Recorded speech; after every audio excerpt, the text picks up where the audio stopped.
السلام علیکم ورحمۃ اللہ وبرکاتہ۔ محترم ناظرین اکرام، آئیے آج ہم دیکھنے کی کوشش کرتے ہیں کہ بت پرستی کا آغاز کب اور کہاں سے اور کیسے ہوا۔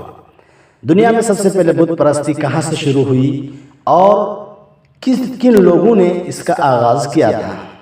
محترم سامعین، آپ کو یہ معلوم ہونا چاہیے کہ آدم علیہ السلام اور نوح علیہ السلام کے درمیان 10 قرون کا فاصلہ تھا جو اسلام پر قائم تھے، اور یہ بھی معلوم ہونا چاہیے کہ قرآن سے یہاں پہ جو قرن ہے، قرن سے مراد صدی یا ایک وقت کے لوگ ہیں۔ ان صالح لوگوں کے بعد ایسے واقعات رونما ہوئے جن کے نتیجے میں شرک و بت پرستی کا آغاز ہوا۔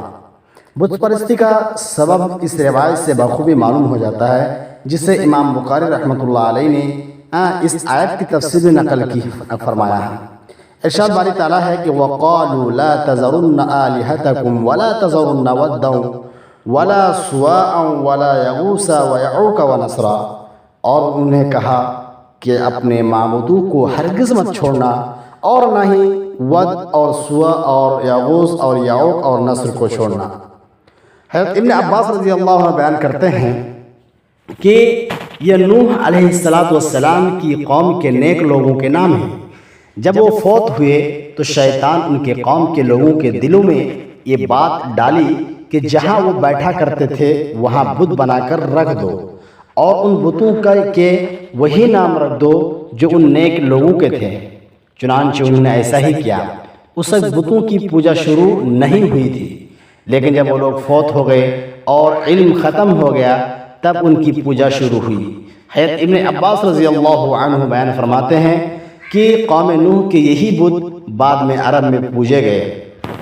ابن جریر نے اپنی تفسیر میں بیان کیا ہے کہ یہ حضرت آدم علیہ السلام اور نوح علیہ السلام کے درمیان کے زمانے کے صالح لوگ تھے جن کی بہت پیروکار بھی تھے۔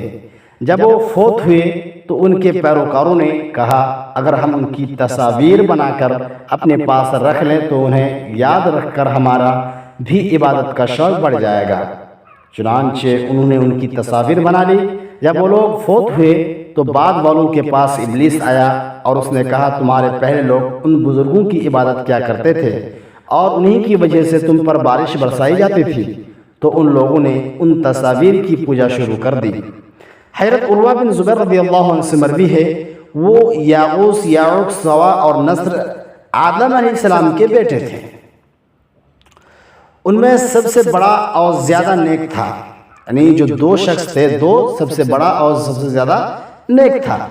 ابو المطہر رحمۃ اللہ علیہ نے روایت کیا ہے کہ ابو جعفر نماز میں مصروف تھے کہ لوگوں نے ان کے پاس یزید بن محلب کا ذکر کیا۔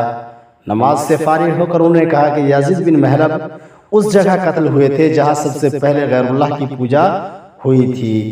انہوں نے کہا کہ ود ایک نیک آدمی تھا جس وجہ سے لوگ اس سے بہت محبت کرتے تھے۔ جب وہ فوت ہوا تو بابل شہر میں لوگ اس کے قبر پر بیٹھ کر گریہ زاری کرنے لگے۔ ابلیس نے ان کے اس غم کو دیکھا تو انسانی شکل میں آ کر کہنے لگا تم اس پر اس قدر غمگین و افسردہ ہو گیا ہو، کیا میں تمہیں اس جیسی ایک تصویر نہ بنا دوں جو تمہارے پاس ہوگی اور اس وجہ سے تمہارے ذہنوں میں اس کی یاد بھی تازہ رہے گی؟ لوگوں نے اس بات میں جواب دیا تو اس نے تصویر بنا کر انہیں دے دی۔ انہوں نے ان تصویر کو اپنی مجلس میں رکھا اور اس کی یاد میں بہت زیادہ محو رہے۔ تو ابلیس نے کہا میں تم میں سے ہر ایک کو الگ الگ تصویر نہ بنا دوں جو ہر ایک کے گھر میں رہے گی اور وہ زیادہ آسانی سے اسے یاد کر سکے گا۔ لوگوں نے کہا تو شیطان نے ہر گھر کے لیے الگ الگ ایک تصویر بنا دی۔ اس طرح وہ اسے یاد کرتے رہے اور ان کی اولادیں انہیں اسی طرح کرتے ہوئے دیکھتی رہی، حتیٰ کہ یہ سلسلہ نسل در نسل چلا آیا اور بالآخر بعد میں آنے والی اولاد نے ود کی پوجا شروع کر دی۔ اس طرح اللہ کے سوا سب سے پہلے ود کی عبادت کی گئی۔ اس تفصیل سے معلوم ہوتا ہے کہ مذکورہ تمام بتوں کو پوجنے والی الگ الگ ایک جماعت تھی۔ یہ بھی کہا گیا ہے کہ انہوں نے پہلے تصویر بنائی تھی اور بعد میں اس ڈر سے میسر بنائے کہ کہیں تصویر مٹ نہ جائے۔ حضرت ام سلمہ رضی اللہ عنہ اور حضرت ام حبیبہ رضی اللہ عنہا نے نبی کریم صلی اللہ علیہ وسلم کے پاس اس گرجے کا ذکر کیا جسے انہوں نے حبشہ میں دیکھا تھا، اس کا نام ماریہ تھا۔ انہوں نے اس کی خوبصورتی کا ذکر کیا اور کہا کہ اس میں بہت سی تصاویر تھی۔ آپ صلی اللہ علیہ وسلم نے فرمایا کہ ان میں جب کوئی نیک آدمی فوت ہوتا تھا تو وہ اس کی قبر پر مسجد عبادت گاہ بنا لیتے تھے اور اس میں نیک شخص کی تصاویر بنا کر رکھ دیتے تھے۔ یہ اللہ کے نزدیک ساری مخلوق میں سے بدترین لوگ ہیں۔ تو محترم سامعین، ایسے کہ آپ کو ان واقعات سے پتہ چلا کہ سب سے پہلے اللہ کو چھوڑ کر غیر اللہ میں سب سے پہلے جس کی عبادت کی گئی وہ ہے ود، یعنی ود کی سب سے پہلے عبادت کی گئی اللہ کو چھوڑ کر۔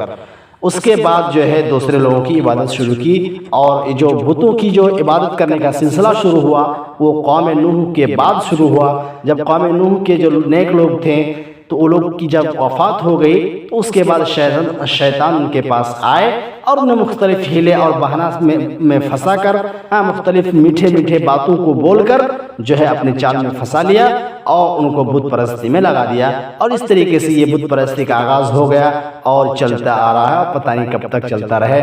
اللہ سب کو ہدایت دے، آمین۔ وآخر دعوانا الحمدللہ رب العالمین۔ السلام علیکم ورحمۃ اللہ وبرکاتہ۔